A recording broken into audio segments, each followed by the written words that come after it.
Hey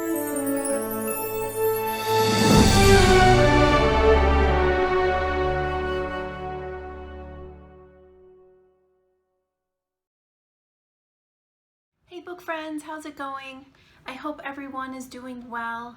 I have the window open in the room that I film in, so if you hear occasional bird chirping or whatnot, that's what you're hearing. It's a gorgeous day where I live today, like the perfect day. So I wanted to leave the window open and let some of the breeze come in. Today's video is on the book Heartbeat by Georgia Coffman. This is the first book of Georgia's I've read. Her other books I literally have on my Kindle waiting to read. I just haven't gotten around to them, so I was excited to be able to dive into this book and get to know her kind of storytelling. The book is about Dax and Clara. I have to admit that I literally fell in love with Dax immediately. Chapter 1. That does not happen to me very often. I know I've talked about before in other videos about how it's easy for me to connect to the female main characters. I can find something in all of them that I connect with that is like me, or I can understand in them, or we've gone through the same situation. But I always have a tendency to make the male characters work harder for me. But that did not happen this time with Dax. Wow, that really surprised me. Dax is a cardiologist. I think they're about in their younger 30s, maybe 30. Clara has moved back to town to be closer to family. Her parents live there, Dax lives there. They have been best friends since they were like 6 years old. Sadly, her husband has recently passed. They have a young child, Jacob. How old is Jacob? 9 maybe? And she's decided that moving back across the country, closer to family, is where she needs to be. She is grieving her husband. It's been, I think she says, about a year since he's passed. I understand grief, so I connected with her easily. I'm a mom as well. There's a lot that she feels overwhelmed with, losing her husband, making sure she's a good parent, feeling her own grief, trying to figure out what her next step is in life, getting a job, moving across the country. I mean, Clara's got a lot going on for her. And she knew if she went home, she would have Dax to lean on. Right away, the book starts out with them seeing each other for the first time, and Dax says that just hearing the sound of her voice, that his heart recognizes her. And I was like, oh, okay, that's quite romantic. And then he also says, the truth is, my heart has beat for Clara Morgan since we were kids. It stopped fully beating with every step she took down the aisle to another man, with every mile that took her away from me. She squeezes my arm, then walks towards the door, calling over her shoulder that she and Jacob will meet me at my sister's for the party. I nod, at a loss for words, as I watch the one who got away walk out the door. Okay, but it's just the beginning of the book, and I was like, oh, okay. When we see so much more emotion and tenderness and vulnerability right away with the male characters, I'm such a sap. I'm done for. I wasn't sure how angsty Georgia was going to make their story, or quite frankly, if it was unrequited love on Dax's part. We learn a lot about the years that they have been apart, that they never lost their friendship. They kept in contact the whole time. Even when she met and went away to college, met somebody else, got married, had a child, they still spent time together, they still talked all the time. And we learn all of that as the book goes on. So we know that they've been in contact, and that the only difference really is now that she's actually in the same zip code, and her husband Mitch is no longer in the picture, sadly. So I wasn't sure how angsty we were going to be, but I knew I loved Dax even more when he said this. He notices that she's not looking good. He's worried about her. she's tired. She's exhausted. She just moved across the country. But he hones in on his doctor instincts when he's looking at her, and he knows that she's tired. He can see it. And I loved this interaction with them. I told you it's just exhaustion. I drop my hands and sit back on my heels, then peer at the boxes in the corner. Get some sleep tonight. Don't worry about unpacking the rest of your things. I'll help the next chance I get. Her eyes glistens with what appear to be tears, and my heart sinks.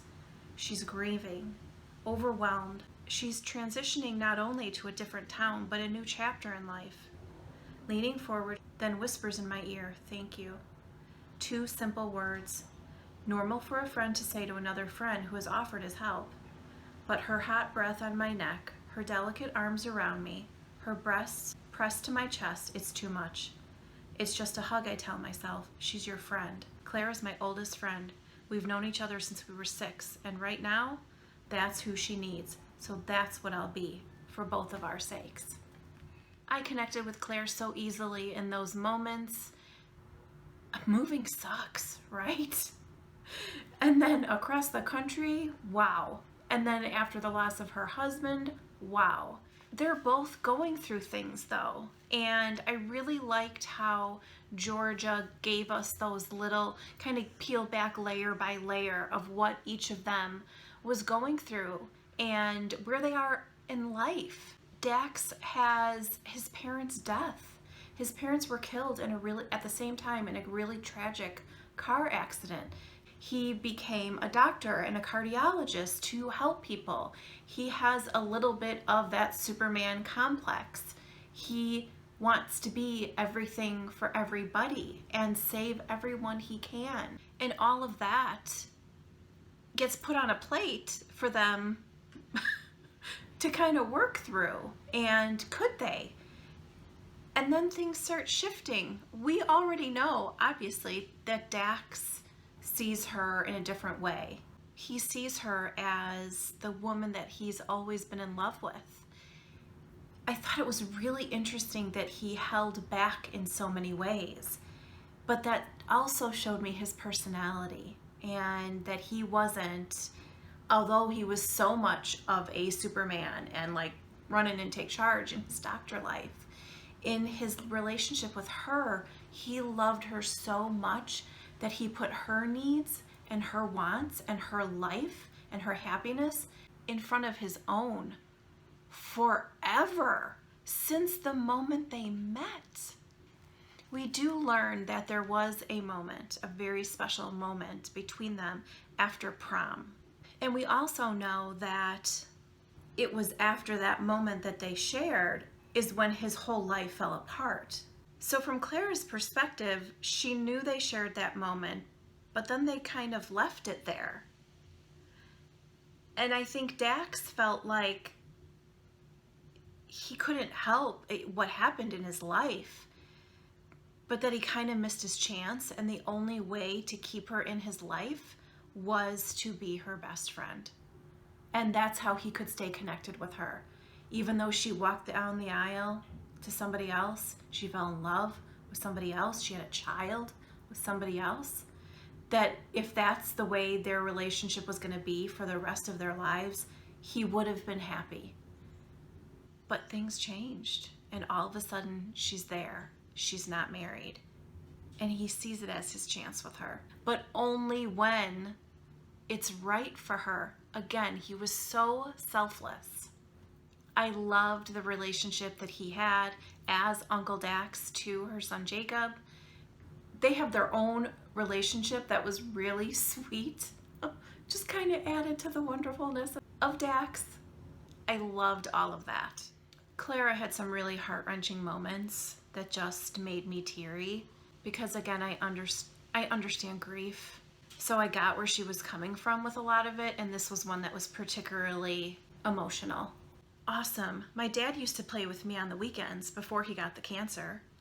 Jacob's voice fades as he walks out of the kitchen, but his words echo in my head as though he screamed them. I barely noticed Dax exiting the kitchen.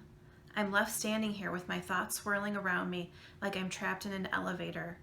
I can't push the emergency button on my life, and my claustrophobia suffocates me. I lean my hip against the counter as their laughter becomes muffled. My dad used to play with me before he got the cancer. Suddenly I'm nauseous. That's twice in one night that Jacob has mentioned his father. Just when I think we're getting better, making peace with the past, all it takes is a couple of mentions of Mitch from my own son to send me spiraling. He doesn't often talk about him, but it doesn't mean he's not hurting. He misses his dad, and there's nothing I can do to make it better. I brace myself against the counter and vow to keep trying, to keep being there for Jacob, keep moving us forward. We've already come so far. Oh, as a mom, I got all teary with that one. And then this is a very swoony moment. I might use that word a lot when it comes to Dax, between Clara and Dax. I feel his smile flutter against my skin and my stomach flutters, especially when he rests his chin on my chest, his eyes trained on mine. His hair sticks out. His eyes have a twinkle in them I've never seen before. He takes my breath away. What are you doing? My voice cracks because he's so devastatingly handsome, and also because I'm wondering why it's taken us so long to do this. Last night was perfect. Right. I'm listening to your heartbeat. I hum, letting my eyelids flutter open and close as I run my hand through his hair, careful not to pull the ear tips of his stethoscope loose. I want to make sure you're real, he whispers, his voice gruff with morning sleep, and suddenly I don't feel like giggling at all. We're naked in bed together. Last night was incredible. My hand stops on top of his head, my fingers threaded through his wavy hair. You're incredible. He places a kiss between my breasts and I melt. I melt right into the bed, trying desperately to become one with it so I never have to leave. I want to stay here with him in this moment forever. Oh my God, he's listening to her heartbeats with his stethoscope? Oh, he was so, yes, I loved him. There is real substance to how Georgia writes their story. Yes, there are things that happen that are predictable in this type of story. I expected that, but the way she writes it is so beautiful and so tender and so heartfelt. It had my heart just so happy. There's such special moments that she's written between them. There were moments that made me tear up and want to cry. There were moments that made me very swoony. And of course, there were moments that made me want to cheer and yell and be like, yes, yes, because I wanted them together. And there's enough drama that I wasn't sure if that was going to happen. There was a really sweet conversation that Clara has with her mom.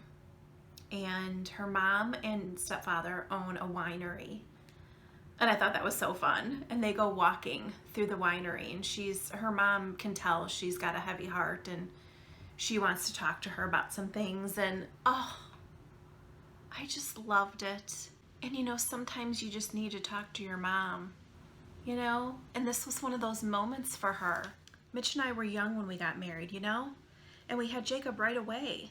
I've always been a wife and a mom, I say gulping, scared to say this out loud.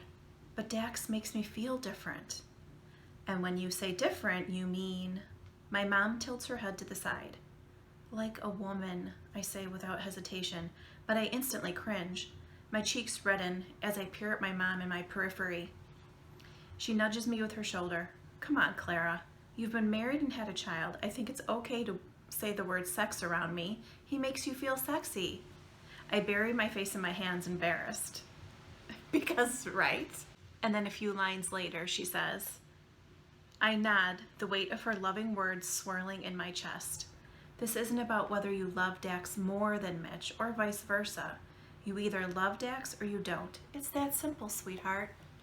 And really, when it comes down to it, isn't it? As much as I loved Clara in this book, I wanted Dax to get his girl.